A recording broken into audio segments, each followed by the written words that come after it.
everyone. Welcome to Unchained, your no-hype resource for all things crypto. I'm your host, Laura Shin, author of The Cryptopians. I started covering crypto 7 years ago, and as a senior editor at Forbes, was the first mainstream media reporter to cover cryptocurrency full-time. NFT marketplaces are entering the mainstream. eBay recently announced an acquisition of known origin, and Uniswap is acquiring marketplace aggregator Genie. I recently sat down with Jacob Horn and T. Goins, founders of the NFT marketplace protocol Zora, to talk about the benefits of having a decentralized marketplace protocol. Subscribe to my premium bulletin newsletter to watch. You can subscribe at laurashin.bulletin.com/subscribe. Oasis Network is one of the fastest growing Layer 1 blockchains designed to support privacy, speed, and scalability in Web3. Learn more and join the community at oasisprotocol.org. Harness the full power of the Avalanche network with Core, your new Web3 command center. Built by Ava Labs, Core is more than just a wallet. It's a non-custodial browser extension engineered for users to seamlessly and securely experience Web3 like never before. Explore Avalanche dApps, NFTs, bridges, subnets, and more today. With the Crypto.com app, you can buy, earn, and spend crypto in one place. Download and get $25 with the code LAURA, link in the description. Today's topic is staked ETH.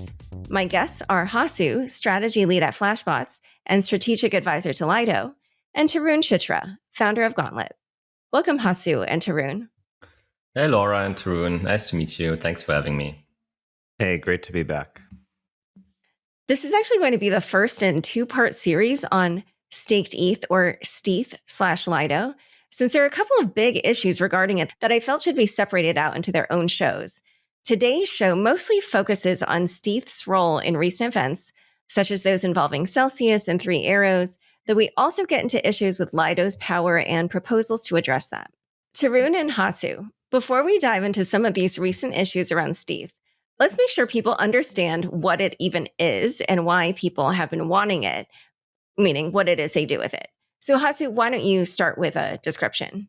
Sure. So staking in its native form on Ethereum has a few problems, right? So for one, there's operational complexity. Users want to stake their ETH, but not run the hardware, miss their attestations, get slashed, etc. Then there's the cost. Staking is only possible in multiples of 32 ETH. And even in the bear market, that's still a lot of money for a lot of people that they might not have lying around. And the third problem is liquidity. So if you stake, you have to lock up your capital and you cannot use it in DeFi at the same time. And this is a problem, especially because the beacon chain right now is a one-way street. So people can only stake, but they cannot unstake. And unstaking is only becoming available in the update after the merge, which is called Capella. And that's expected to be around 8 to 9 months out. So Lido is a decentralized liquid staking protocol. And it works the following way. So users give their ETH to Lido, and then Lido gives it to one of 29 professional node operators who stake it on their behalf.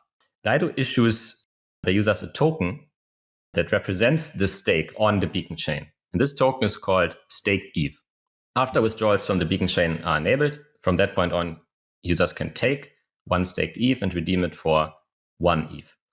And the reason that this token is so useful and Lido has been very popular to date is that this staked ETH is like a somewhat sort of inferior form of ETH itself. It is like a token that people can use to represent their stake, and you can use it in DeFi. They can trade out of it, which wouldn't be possible otherwise, and they can collateralize it in lending markets like Aave or MakerDAO. So in many ways, users have found this to be better than running their own hardware and staking directly. Yeah, and just to be clear, oftentimes when they get the staked ETH, they deposit to Aave in order to borrow more ETH, stake that, and then get more stETH, et cetera. So one question that I wanted to ask here is, we were talking about how part of the reason for this is because people want to be able to have liquidity on the Ether that they stake. And I was just wondering also, because there are other systems that use delegated proof of stake, does Ethereum's lack of delegated proof of stake contribute to the need for stake ETH, or is that not the case? Yeah, I mean, I think one important piece to remember about this is that There's sort of a philosophical bias in the Ethereum 2 community against any form of delegation. I think the long-term goal of that research community was to have sort of a one-person, one-node type of version of the world where everyone was running their own validator, they had their own keys. Of course, I think in practice, things got much more complicated. And we started to observe basically exchanges offering sort of staked ETH products, like centralized exchanges like Binance and Coinbase, where basically if you left Ethereum on exchange, then they would delegate it and run a validator and give you some or most of the yield. And I think effectively Lido wanted to make a decentralized version of that possible. And of course, there's multiple versions of staking derivatives now, but Lido has sort of the dominant market share. If we look right now, it's like a little over 90% of staking derivatives are in Lido.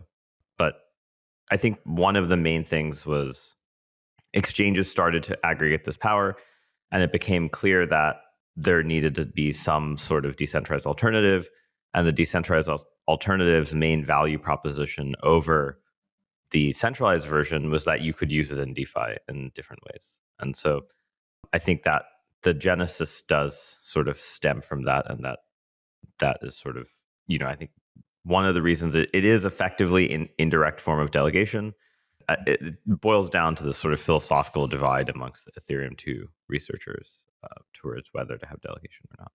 Yeah, and I guess since Ethereum doesn't really have governance, maybe even delegated proof of stake wouldn't even make sense. Let's now talk about the reason why stETH has been in the news so much. One of the main issues is that people feel that stETH has been mispriced.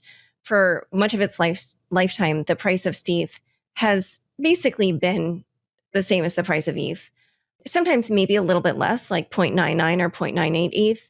But once the issues with Terra began a little over a month ago, then it began falling a little bit. And then once the problems with Celsius and 3 Arrows kicked off, it really took a dive. And now it's at more kind of like 0.94 or 0.95 ETH. Why do you think that is? For one, I think we can say that staked ETH has not been mispriced to date. And I can give an explanation for that. So one staked ETH, as we said, can be redeemed for 1 ETH when the withdrawals become available. And sort of this is what we would call the primary market exchange rate. And then what you described sort of is the secondary market exchange rate, the price at which staked ETH holders can sell it before withdrawals become enabled. And so staked ETH is a rebasing asset. That's something we should also mention. So meaning its balance goes up over time.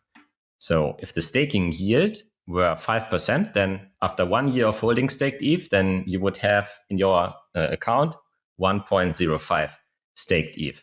And then you can use it and redeem it for 1.05 ETH. So if withdrawals were enabled today, then I think we could straightforwardly say that 1 staked ETH must always be worth 1 ETH, right? Because there's like a no arbitrage condition. Like if it were like more valuable, then people would sort of create more staked ETH and sell it. And if it were less valuable, then people would withdraw the ETH and sell that instead, right? So, but they would always be arbitraged towards the price of 1. So now, but this is not yet possible to withdraw, right? So instead, we have several market forces acting on this exchange rate between staked ETH and ETH. And the biggest one is sort of the fact that it is a yield-bearing asset. So, and this is sort of a market force that pushes staked ETH to trade above ETH. Why? Because if you stake it today, then you can redeem it for more in the future. So that's one reason, like for staked ETH to trade above 1 ETH. And then you have a couple of reasons why it should trade below 1 ETH. And that's sort of, there's risk inherent to Lido, mainly technical risk and governance risk. And then you have risk inherent to Ethereum and the merge. So whether they can execute it on the timeline that we all expect.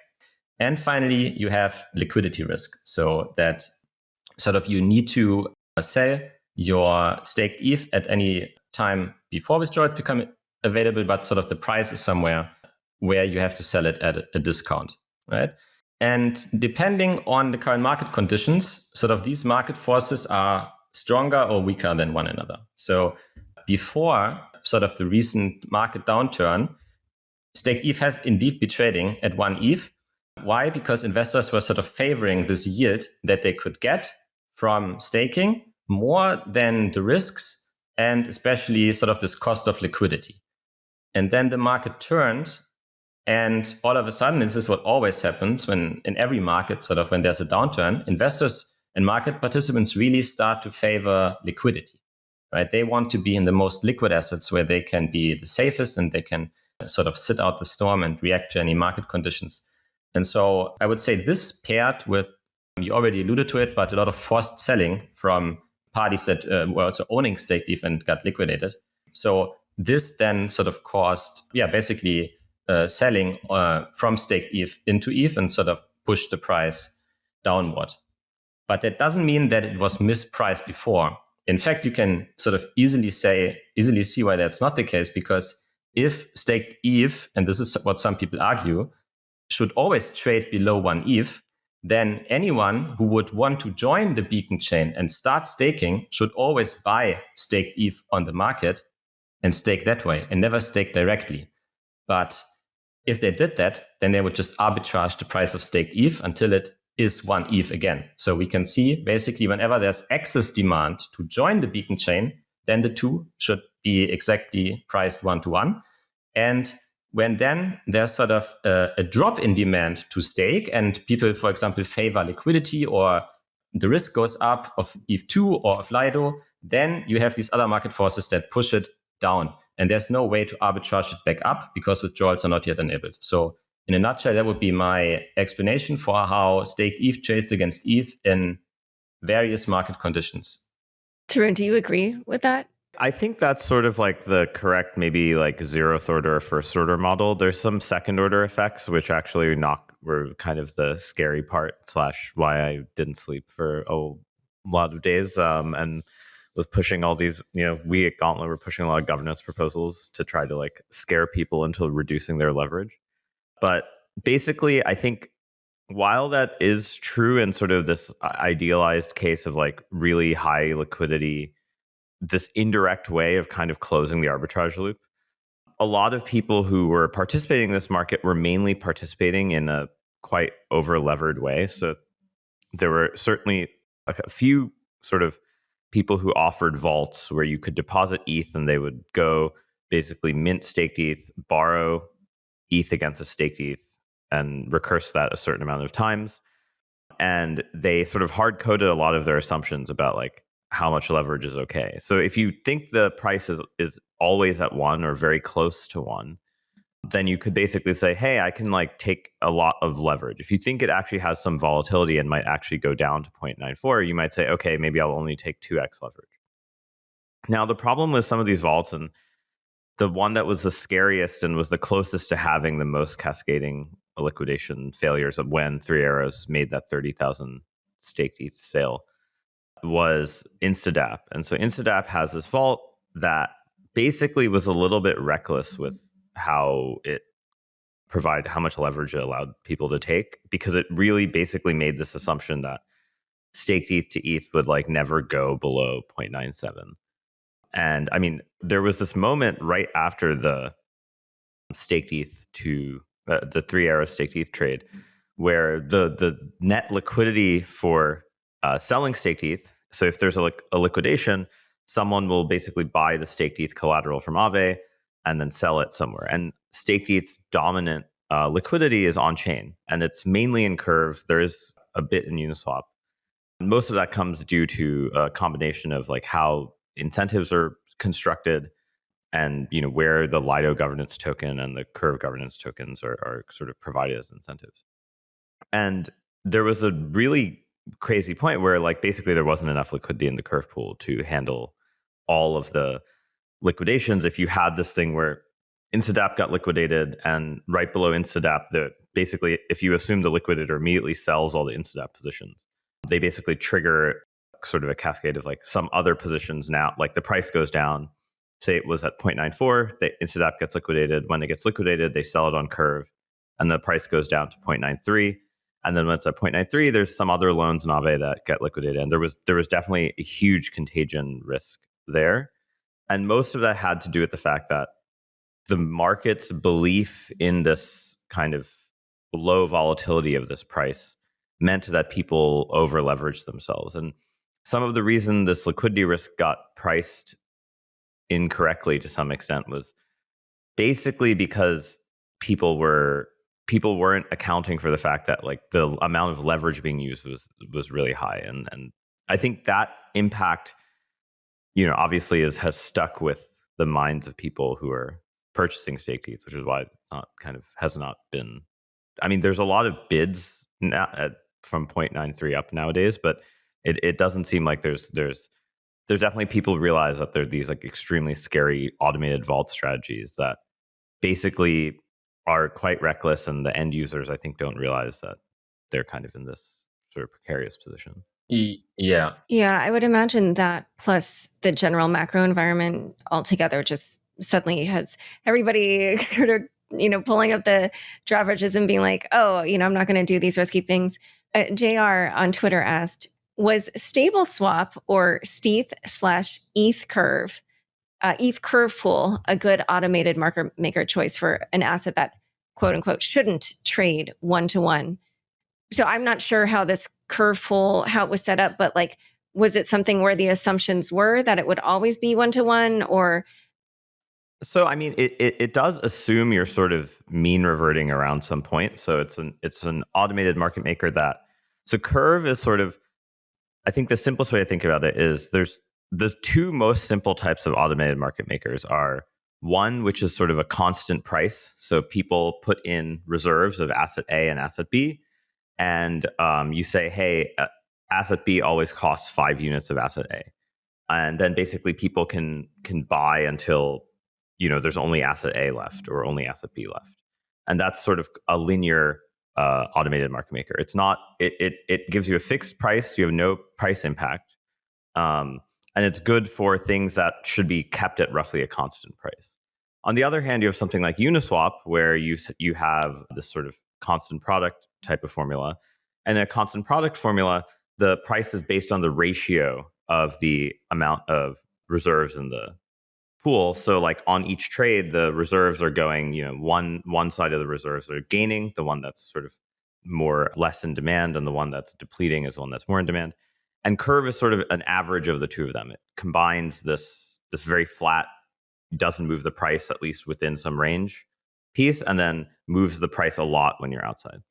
Effectively, I think that there is, to some extent, some bias in curve towards kind of staying near the center point. However, some of the trade sizes we saw were large enough that I think we got outside of the kind of flat region. So there's a parameter in the curve system called an amplification factor, which controls effectively how big does a trade have to be until the price starts moving really fast.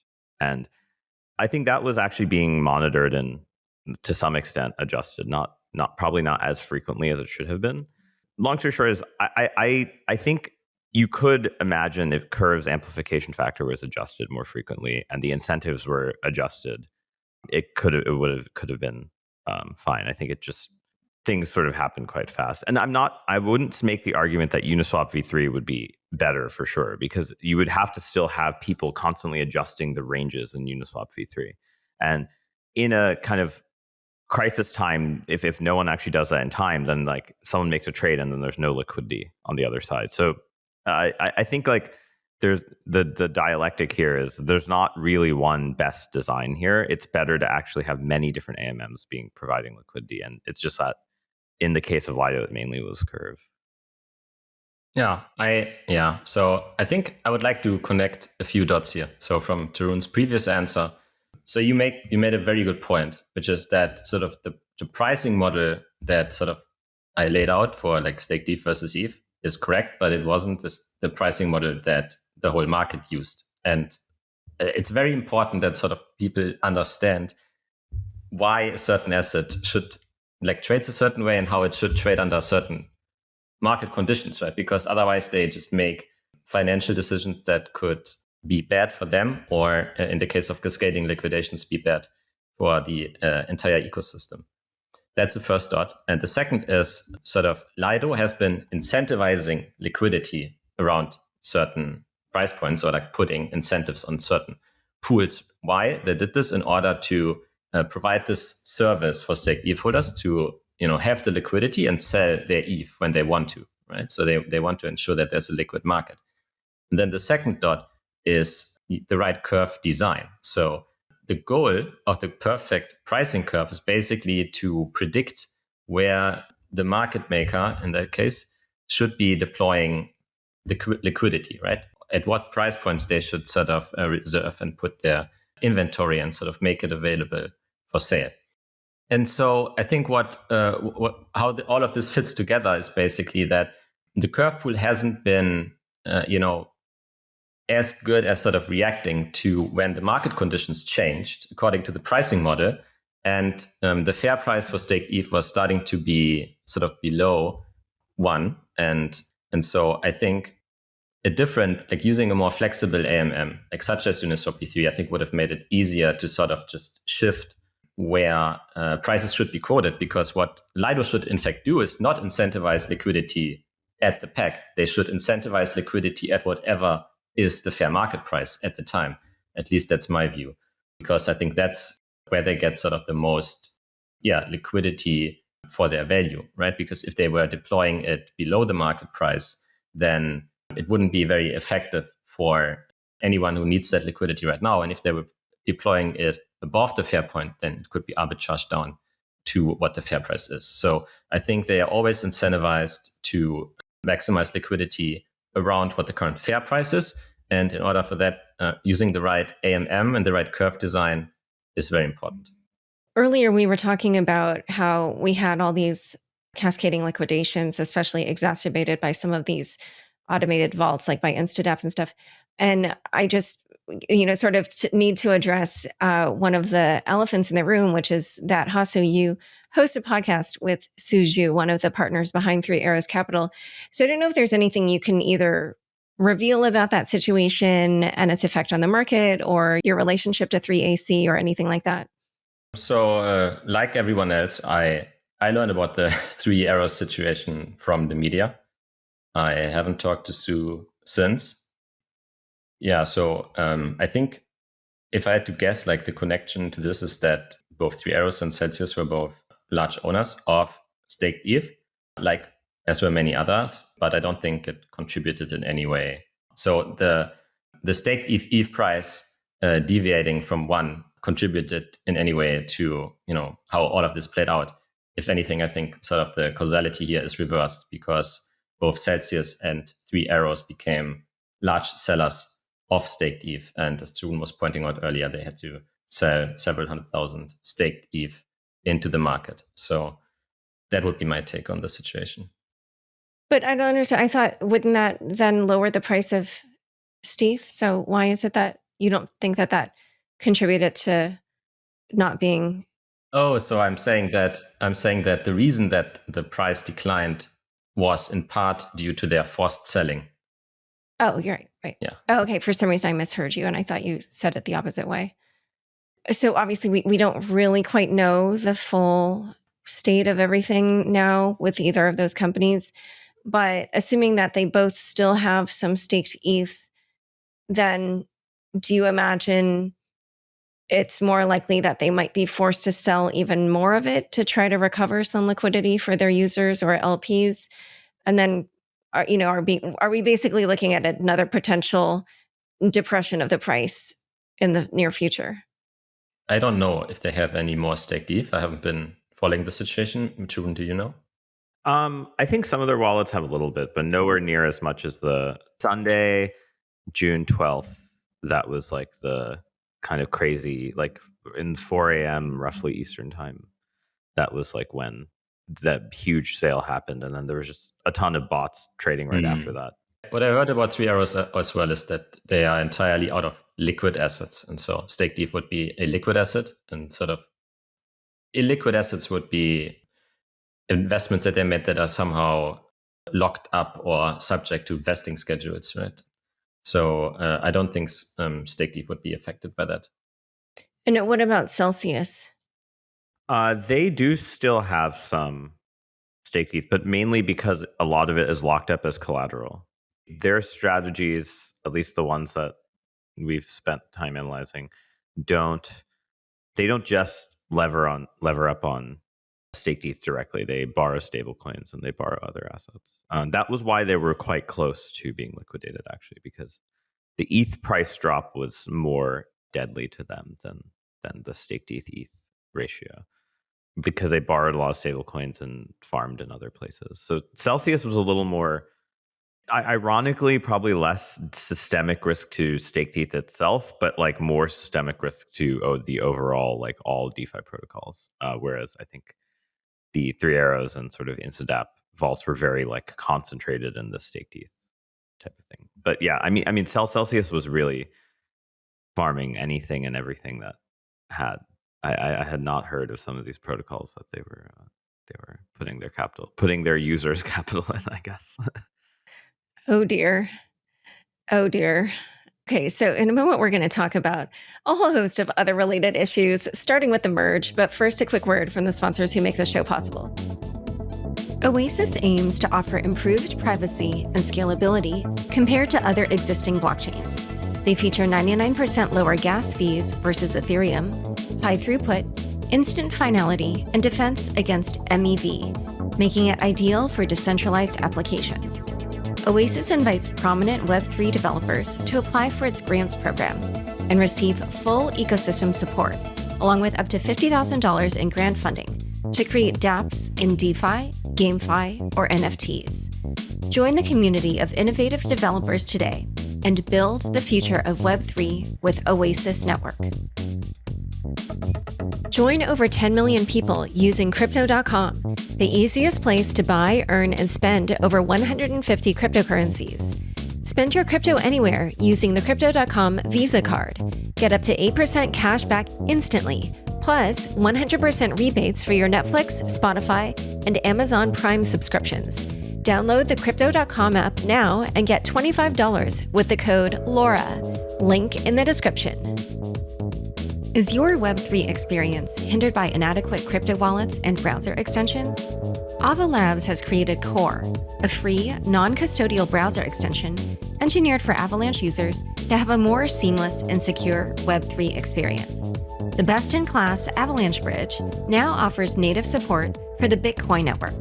Put your Bitcoin to work in the robust DeFi ecosystem by bridging BTC to Avalanche today.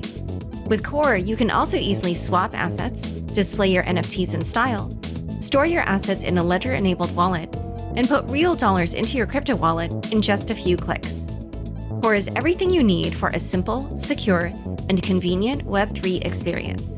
Download the free Core browser extension from Google Chrome's App Store today. Back to my conversation with Hasu and Tarun. Okay, so as we were discussing earlier, once the merge happens, that's actually not going to, immediately affect the liquidity of stETH. I think you said it will still be locked up for like 8 or 9 months.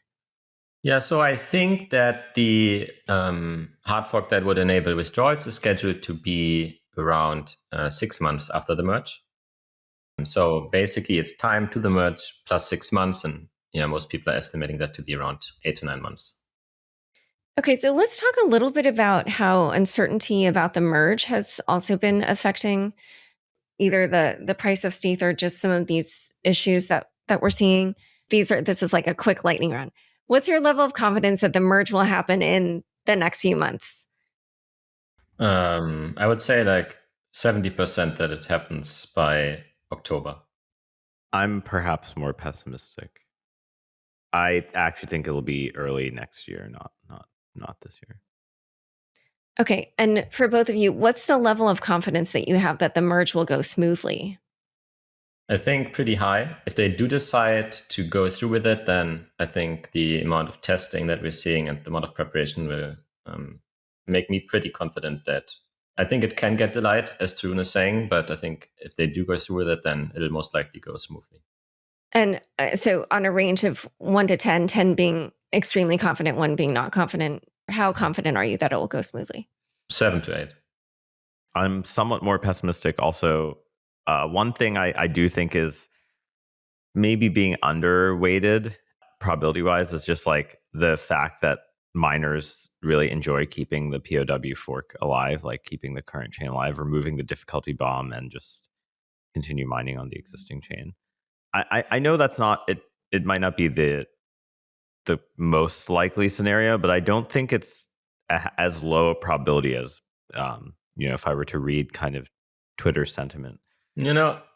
I have a counter take on that, which is I think the more that miners do something adversarial around the merge, the sooner the merge will happen, not the later. Wait, I'm sorry. The more that miners do what? The more miners engage in adversarial behavior around the merge, I think the more likely are Ethereum core developers to pull the merge ahead instead of pushing it out. That would be my take based on conversations with them. Right. I'm not sure how easy it is to gauge whether they'd actually be doing that. I mean, obviously they'd have to collude to do it to some extent and make a new client upgrade and stuff on their own. But I just think like the probability of that happening is like weighted way too low to me. But I think like testing wise, I mean, the fact that they already got one of the test nets converted is actually a good sign. I'm just still a little more. I just think like, yeah, the minor adversarial behavior I think is maybe being somewhat underestimated. So I think my confidence is probably like a little less than Hasu, but like 6 or 7. Yeah. After reporting on my book and how the Ether Classic thing went down, I would definitely say it does not take a big group of people. Yeah, because back at that time, most people in Ethereum really did support the hard fork, actually, at least as far as I can tell. And I definitely think, as we've seen, that it was certainly a minority, but that's all you need, really. So after stakers are able to withdraw their staked ETH after the merge, how do you expect them to behave in terms of the withdrawing? Do you expect to see that everybody will want to withdraw, or do you think it'll be kind of a slower type of withdrawal, or how do you see that playing out? I quite the opposite, I think. So not after withdrawals are enabled, but I think first of all, like after the merge, I think the demand to stake will go up. Why? Because right now, stakers on the Beacon chain only earn the Beacon chain block subsidy. But after the merge, the Beacon chain will be responsible for ordering Ethereum itself, right? So it will earn transaction fees and MEV on top. So you can expect the staking yield to go up quite a bit from where it is today. So I think that will, and I mean, also sort of reducing this entire uncertainty around will the merge happen and what timeline will it happen. I think sort of confidence in Ethereum's ability to execute on major upgrades will go way up, sort of making investors more optimistic about the longevity of the project. So I would expect sort of actually like much more stake to come in after the merge. And then, it doesn't really make sense that there would be large withdrawals unless, in fact, staked ETH at the time is then trading like below 1 ETH. As we said, there are market conditions where it can trade below 1 ETH. And if that happens, then the arbitrage will ensure that staked ETH is being bought up on the market at a discount and then withdrawn. And then the ETH is pulled out and sold in order to make a profit. So that's when you should expect withdrawals to happen. But if staked ETH is trading anywhere near to 1 ETH, then I don't see any reason why there should be any withdrawals. I think one sort of important thing that will be true is just like how liquidity incentivization works around the withdrawal event. So if, there's multiple AMMs with, greater than 20+% of the overall liquidity, so that, you have one that's maybe like a curve pool that's good for when you're in kind of the mean reverting phase, and then you have something that's more like Uniswap v3 for that phase, and you have incentivized liquidity accurately between the two of those. I think you could actually be quite fine, even if people are unlevering, because there is one other impact, which is upon the merge, people who were really levered may actually want to lower their leverage in staked ETH terms and increase it in raw ETH terms, depending on what yield opportunities exist post merge, which there might be yield opportunities that are specialized to ETH2 at launch that basically you can't access with staked ETH. So that would be a condition, I would say, like provided the liquidity incentivization is diffuse enough and can cover sort of these sort of automated rebalancing strategies, I think it should be relatively safe. I don't, to Hasu, to kind of the same as Hasu's point, I don't really expect people to just like rush to the exit all at the same time, unless there's really some real reason to redeem for your raw ETH immediately. I think there'll be a lot of people who do it just to test it and see, just, like imagine you minted staked ETH at Genesis, like of course you're going to redeem some to see if it's working correctly, right? Like at the end of the day, is that there's certainly going to be some amount of that. But the only people I'd be worried about are people who are like automated vault strategies that have, significant amount of TVL, and they try to redeem because there's some new yield form. And so what do you guys expect to happen to the price of stETH after people can withdraw their ETH? Well, I mean, after that point, the prices are sort of tethered at 1-to-1 due to arbitrage, right? So as we already touched on earlier, so if staked ETH are trading above 1 ETH, then people should mint more of it and sell it, bringing the price back down. And if staked ETH are trading below 1 ETH, then people should buy it on the market and withdraw the ETH and sell it, bringing the price up. So sort of leaving out sort of more nuanced sort of points, like there being like a withdrawal queue, then I would say that the price is like absent sort of this nuance. The prices are tethered 1-to-1, same as you would expect with something like USDC or Tether or WBTC, where arbitrageurs are basically always keeping the price of these in line with the underlying. So another potential issue with staked ETH is how dominant Lido is in particular. And as Tarun mentioned earlier, Lido's market share of all staked ETH on the Beacon chain is about 91% of all of the staked ETH derivatives. So why do you think that level of dominance has happened?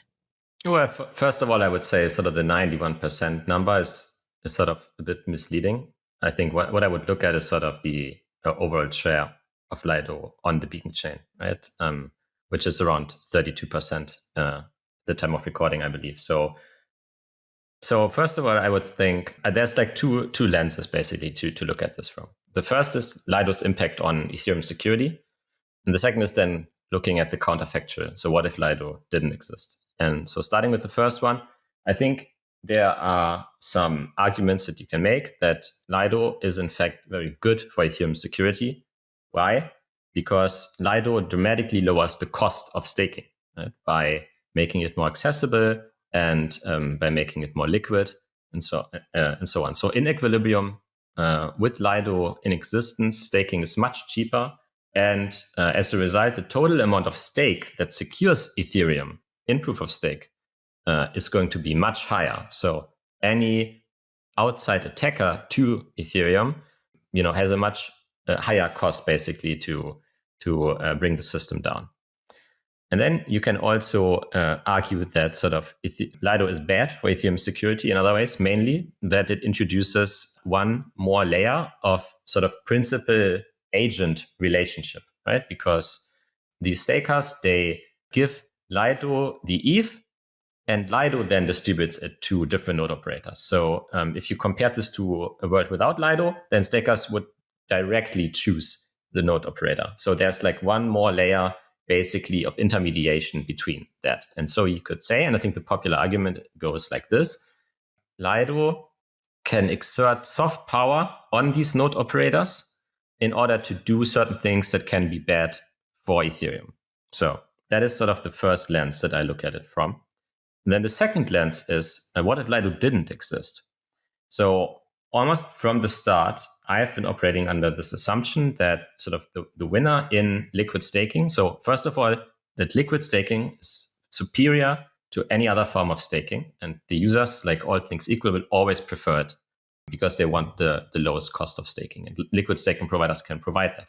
And then between liquid staking providers, and this includes large exchanges, there's going to be a large winner-take-most effect.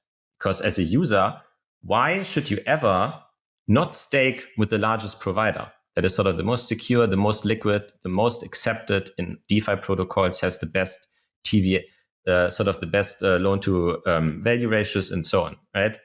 So basically the market leader always has the most chance to attract the next deposit that comes into the beacon chain. And so going from this assumption, I was thinking, okay, so there is going to be one big winner from this. So what do? Like, we really have to make sure that like a group of centralized exchanges, or what worried me even more is like a USDC version of liquid staking that is sort of custodied and highly regulated. So same as like we saw this in stablecoins, right? The Tether had a big start, but then USDC just started to crowd it out completely. And I was worried that the exact same thing would happen to liquid staking. So my approach was, okay, so we really need to make sure if there's going to be one large winner, and I found this outcome to be like exceedingly likely, that we ensure that this winner is the most decentralized that it can be. And this sort of really motivated me to choose Lido and support them very actively. So both that Lido can win this market, but also that I and others sort of exert pressure on Lido and really do the necessary research in order to make it as decentralized as possible. So it sounds like you are not super concerned about its dominance amongst the liquid staking providers. Tarun, are you at all?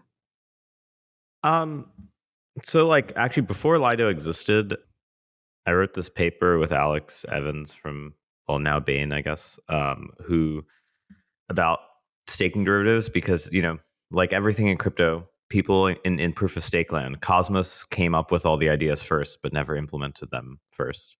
And staking derivatives actually like originated in the Cosmos ecosystem far before Ethereum. It sort of showed up in Ethereum. And the main result of this paper is just that staking derivatives do one thing. They democratize access to opportunities, but they also have these deleveraging spirals. So there's like this trade-off. You kind of like want to balance the two of like, hey, small stakers or smaller participants can get like equal access to yield, but also like, hey, there's a ton of weird leverage games that happen in the system, and you want to kind of like tune this system via a combination of incentives and sort of AMM fees and other things to make it stable. From that lens, I think having a dominant provider that has the most liquidity does actually make sense. I would say the thing I'm somewhat more worried about is that it's not, and Hasu of course can probably talk a little bit more about the dual governance structure that's being thought of, but I do think Lido as a governance token does seem somewhat a bit scary if you believe that Ethereum should effectively not have like on-chain governance for its existence. I'm not saying that. I'm not even sure that's a universally accepted truth in Ethereum land, but certainly, of course, if you asked Vitalik, you would say it shouldn't have that. And so I think that's sort of where I think some of the weirdness comes in. I think the centralized entities and centralized sort of staked ETH narrative is definitely true. I mean, it's pretty clear that a lot, like, you know, hey, it's only 35% of the market that's in staking derivatives, so the rest is somewhere, and the rest of that is not at like, hey, I'm in my basement, like running a validation node. Like that's definitely not making up 64%. Most of that is at like Binance and other places that offer this already. Although, of course, Binance's is not the USDC; it's more the USDT of this analogy. The interesting thing was that the Binance staking derivative crashed price-wise significantly far before the staked ETH price change. And there was a while, I think probably like January through March, where people really thought there would basically be like some sort of parity trade between the centralized staked ETH derivatives and the sort of real ones.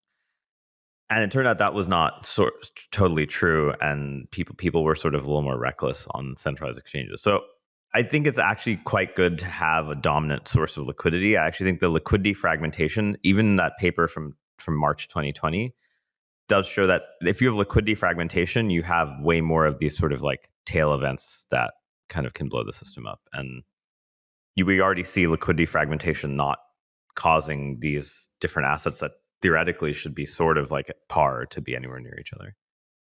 Oh, that's interesting. Having more liquidity fragmentation causes more scenarios where the system blows up.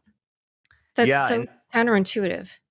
It's like if you think about people who are taking one way of viewing a staking derivative is also as like basically sort of a collateralized loan, and from that lens, there's sort of some liquidation condition, whether it's getting slashed or whether it's something that causes the thing to go under. And in that case, the idea is like you have it's exactly what we saw with Aave. Like you have these cascades, and if there's not enough liquidity, the cascades happen faster because like the price is changing faster, right? So there's sort of this natural, again, trade-off. And then this is why it's quite important to incentivize liquidity in multiple venues, but for the same asset. So I just generally think like these are the vignettes that we've seen in practice that represent this thing that like, theoretically existed. So like, 2 years later, you could say that like, hey, a lot of those kind of predictions came true. But yeah, I'm not so worried about the dominance as much as like the governance aspect of Lido. Okay, yeah. So let's talk about that because, as you mentioned, people have been pointing out that the owners of the Lido token, LDO, may not always have the same incentives either as stakers do or even just normal Ethereum holders or even the same interests as Ethereum itself. And so Lido did recently float a proposal to reduce the power of governance over Lido. And one of the ways it's proposing to do this is through a process called ossification. You guys, I tried reading this proposal and I was like, granted, I was falling asleep, so maybe that didn't help, but please explain this. Yeah. I mean, it just sort of feels like you're limiting the amount that people can do via governance, but that was as far as I got. So maybe you want to talk about it more, especially you, Hasu. You got it exactly right. Ossification means limiting the amount that people can do via governance. But let me start at an earlier point. So stakers give ETH to Lido, and then Lido gives it to node operators. We covered this. And this is a principal agent problem because sort of you have this one intermediary who might not be at all times incentivized to act in the best interest of the agent, which is stakers. And you have this both, even if Lido were just on Ethereum, you would have this problem. But it's sort of further exacerbated by the fact that Lido also is on other blockchains and they share the same governance token. So right now, I think Ethereum is like 95% or more of Lido's revenue. So really like all of Lido's focus is on Ethereum. But there's no guarantee that this is always going to be the case. So we need to make sure that sort of LDO holders sort of that they don't sort of mix incentives across different chains, right? What's best for Lido, if Lido is on many chains, might not be the best for Ethereum. That is just its own chain. So I think it's important for one to sort of disentangle the governance of Lido on Ethereum from Lido on Solana and from Lido on Polkadot and so on. And there are generally two solutions to that problem, to that principal agent problem. And the first is the one that you mentioned, is ossification. So if the agent doesn't, like they cannot do anything wrong, like they literally cannot make a proposal that would hurt stakers, then that's, of course, way preferable, right? So we can see in this whole debate that Lido may not want to do anything, or LDO holders may not want to do anything that's bad for stakers, but just the fact that they cannot prove it to them and to Ethereum developers is sort of a problem that currently hinders them growing further, right? So we can see that sort of this ability for governance to do something bad is a major problem for the customers, but also for Lido itself. And so they are really aligned in removing the ability to do anything bad. And the way that they want to do this is first remove any levers that would allow them to do something bad. And where that is not possible yet, for example, because Ethereum itself Ethereum staking contract itself, the merge hasn't happened, withdrawals aren't finalized. So Ethereum's contracts themselves are not yet ossified. So what Lido wants to do in the meantime is introduce a dual governance model. And what this dual governance model does is it allows still, same as today, LDO holders to make proposals in governance and vote for them. But then the staked ETH holders can veto any decision that the LDO holders want to make. And so this way, if there were a decision that is about to pass on chain, then staked ETH holders can say, wait a minute, this is not in our best interest. And so we are going to block this proposal. And then it doesn't get enacted on chain. And so, this what this basically does is it prevents sort of the most adversarial outcomes against staked ETH holders. At least that's our hope, because they can always just prevent a proposal from going on chain. And to Tarun's point, I'm not sure if this is on-chain governance. I mean, it's not like sort of we are making any proposals to how Ethereum should be changed, right? It's more like Ethereum holders can have a say in what Lido is not to do. So I think I would like delineate a veto right from on-chain governance in that case. I'm curious to hear what you think. Yeah, I mean, I think the interesting thing about this sort of bear market, like if we take like the first bear market of Ethereum, it was like the DAO hack happened. If we take the second sort of big bear market, it was like, hey, we had the ICO boom, but like no one could figure out what to do with it. But then over that bear market, we kind of developed DAOs that actually worked. A lot of the improvements that have been made were to like the structure of how DAO contracts work and like what types of proposals were allowed and like how execution of things on chain worked. Obviously, some of this happened on other chains, but in Ethereum land, I think some of the standards and norms were codified, things were able to operate. And what I think we're seeing now is a lot of these like dual class DAO type structures. Like Optimism has this sort of dual class DAO where they effectively have something that's like a House of Representatives in the Senate in some ways.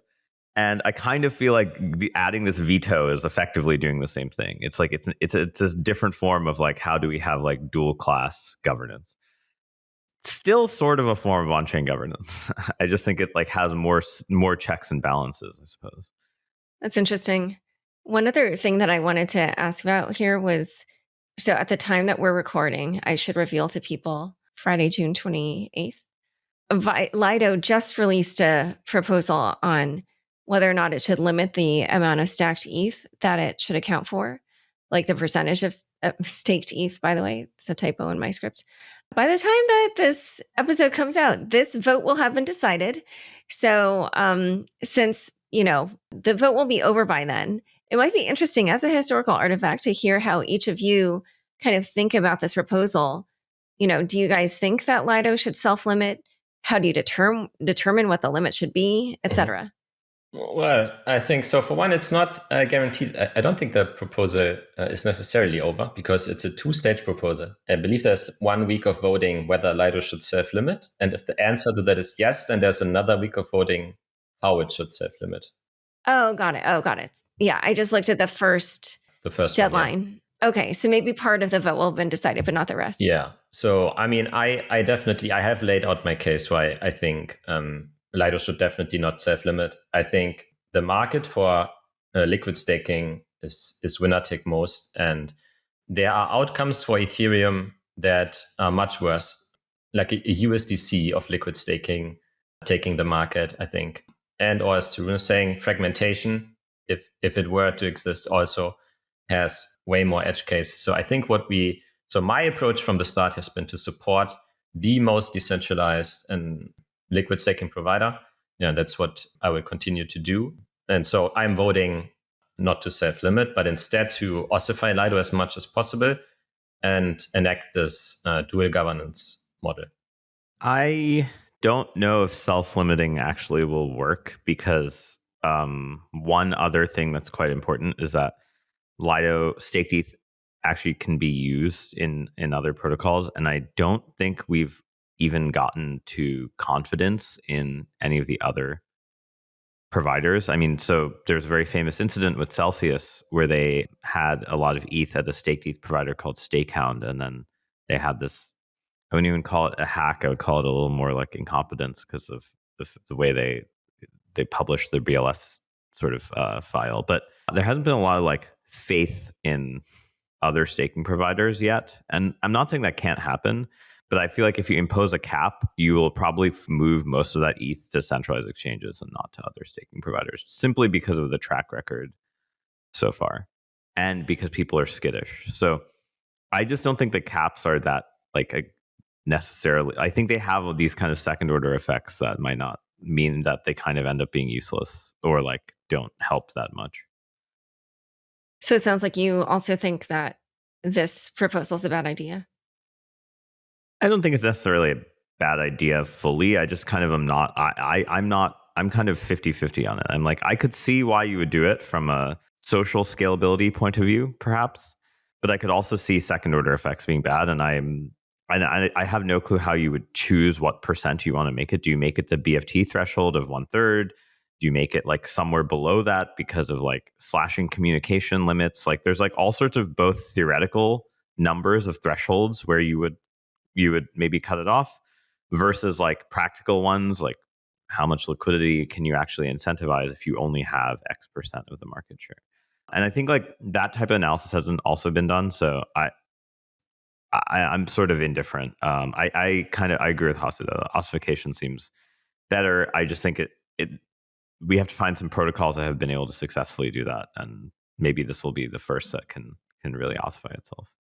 Yeah, I have to say the one thing about that is that I just think about so many of the kind of different emergency situations that can come up, and as new developments happen, like wouldn't there just naturally be changes that would need to be incorporated? So maybe I just didn't understand the proposal, like I said earlier. Does it account for that? So yes, basically. I mean, it's a two steps for like a new proposal to go on chain after this dual governance system has been put in place. For one, if LDO governors want to change Lido, then they have to make a proposal, and then there is a time lock. So I don't know what is the current proposal. It's like 1 month, I think. So plenty of time for the community to review the proposal, and then before it goes on chain, staked ETH holders have the ability to veto the proposal and prevent it from going on chain. So, but if they don't veto, then it just passes like it normally would. So Lido can still be upgraded. It just cannot be upgraded in ways that would be clearly bad for staked ETH holders. Yeah, I just wonder, like I said, if there's some kind of emergency, whatever, some kind of bug. Oh, you mean for Lido, if Lido needs basically the ability to react quickly to upgrade its protocol to protect stakers. Yeah. Yeah. Then how do they handle that? That is basically sort of the trade-off that you always have whenever you have a time lock, right? So a time lock protects the users of the protocol from the operator going rogue, but sort of a time lock that is too long sort of fails to protect them from sort of forces of nature, basically, where the operator could protect them. So I think we have seen some ideas around that where, for example, what if sufficiently many stakers voted in favor of the proposal, then it could pass immediately. So I'd have to look up what is the current thinking around this in the proposal and then get back to you.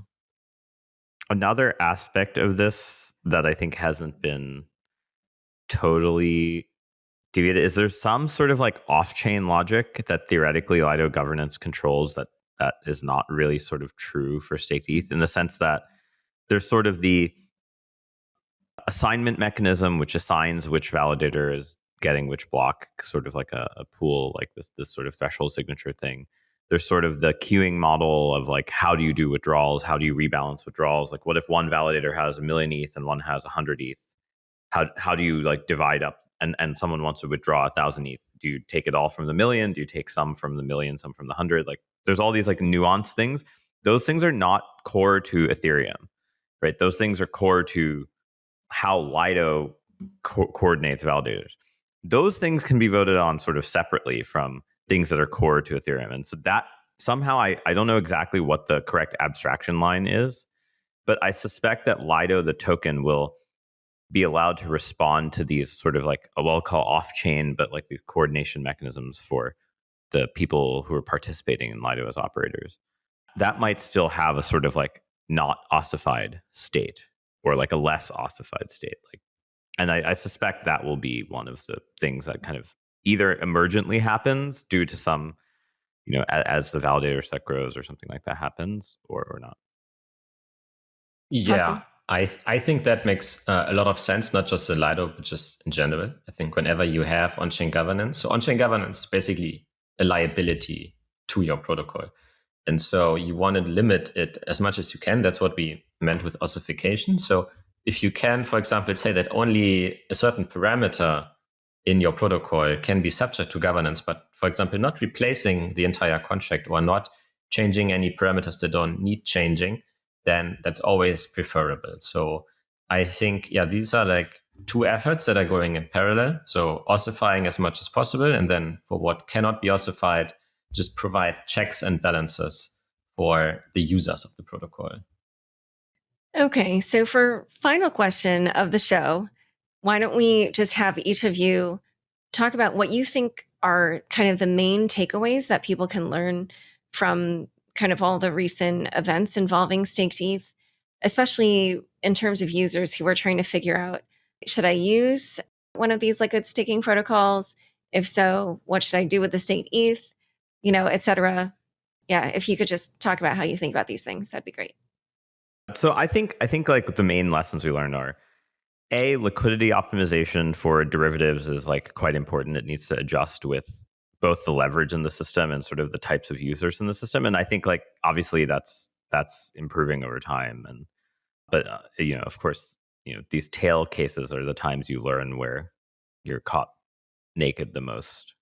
I think the other thing that's important to reason about is sort of the fact that there's so much uncertainty in the merge time. I think like, I think it would be irresponsible to say, hey, like the merge is definitely happening by X, like some people like to say. I just basically say if there's some variance in that time, expected time to merge, then there's also some variance in your yield, because your notion of when you realize that yield is now has some variance in it, right? So that has to get priced in somehow. And I think that because of that, these derivatives at least offer you some way of earning some income, via like providing liquidity to these curve pools or lending in Aave, that it kind of at least partially compensates for this like time risk, this variance in time risk. And so I think that is a reason they're, from a financial standpoint, strictly better than the centralized versions, because the centralized versions can't really escape the exchange. Like maybe Binance will make it so that you can use it in BSC or something, but like I just don't see it. I just don't see this compensation factor coming from the centralized entities. And if that can be the moat for the decentralized ones, that's probably the like best long-term outcome. But I also just think sometimes, especially Ethereum developers, are a little irresponsible with their like statements, because there's just a lot of investors who they don't read the Ethereum 2 roadmap. They're not like reading the GitHub issues. They're not reading the pull requests. They're just like, oh, like this guy on Twitter said it's happening in March. I'm going to go buy a bunch. Yeah. And then like you saw that with Sue, like, I mean, he was like, he would just like tweet this stuff. And like, I was like, somehow like there needs to be some form of like structured PR about things with uncertain timelines that isn't just like, it'll be done by August. Yeah, exactly. I mean, it's not the statements that they make, it's the lack of statements, right? So you have this huge demand from the community, from media, and from investors to sort of get confidence levels on when the merge is going to happen, how is it going, what are the remaining roadblocks. But there's just, as Tarun says, no structured PR around this. I mean, they could just put something on the website and update it occasionally when new information comes up and have some kind of official stance. But so the absence of an official stance is sort of what creates this confusion, I think. And so I think that's one takeaway. I think there are some takeaways for different participants. So I think if you're a holder of staked ETH, then I think, this was a reminder to be careful with your use of leverage. Crypto is so volatile that every cycle, just a ton of people get just blown out from using leverage irresponsibly. And I would argue that you don't need to use leverage at all unless you really know what you're doing. And then you need a good pricing model. So that's sort of the next takeaway, that it turns out a lot of people actually don't understand where staked ETH should trade in relation to ETH, and sort of what are the sort of the forces that push it there. Then if you're a holder of ETH, then I think now sort of the discount is at less than 3% at the time of recording. But it used to be at 6-7%. So if you're a holder of ETH and you have been looking to stake and maybe you haven't made the jump, then I think for many this has just represented an opportunity to buy ETH practically at a discount, right? Because if you're an ETH holder and you're willing to, you don't need to sell for 1 year and you can just sit out the price volatility, then at some point this was a 10-15% free yield for you, basically, right? Because you were buying it at a discount, but then you also get the staking yield on top. So the staking yield were 5%, and then the discount was 7%, and you would get 12% in ETH dominated for waiting 1 year, right? So cleaned up for any risks that you incur in the meantime.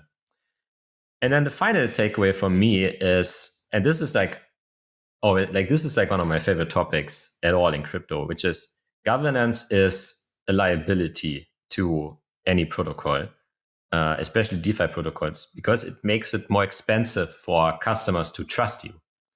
And so you want to reduce it as much as possible, right? And so to me, this just validates in a massive way sort of the whole, reasons why we use blockchains in the first place.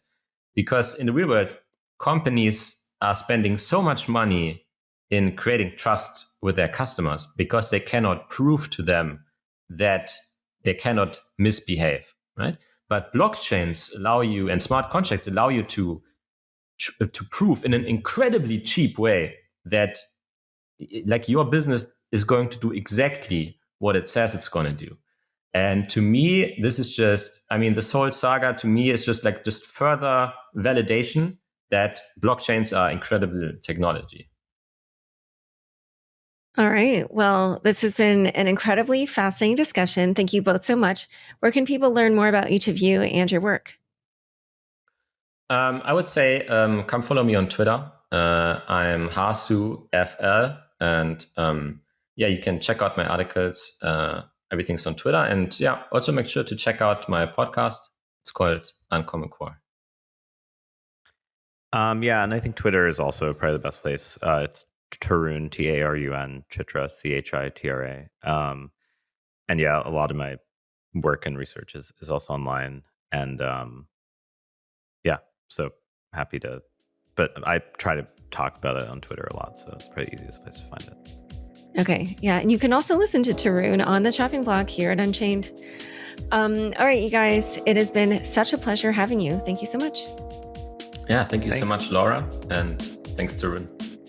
Thanks so much for joining us today. To learn more about Hasu, Tarun, and all these issues around staked ETH, check out the show notes for this episode.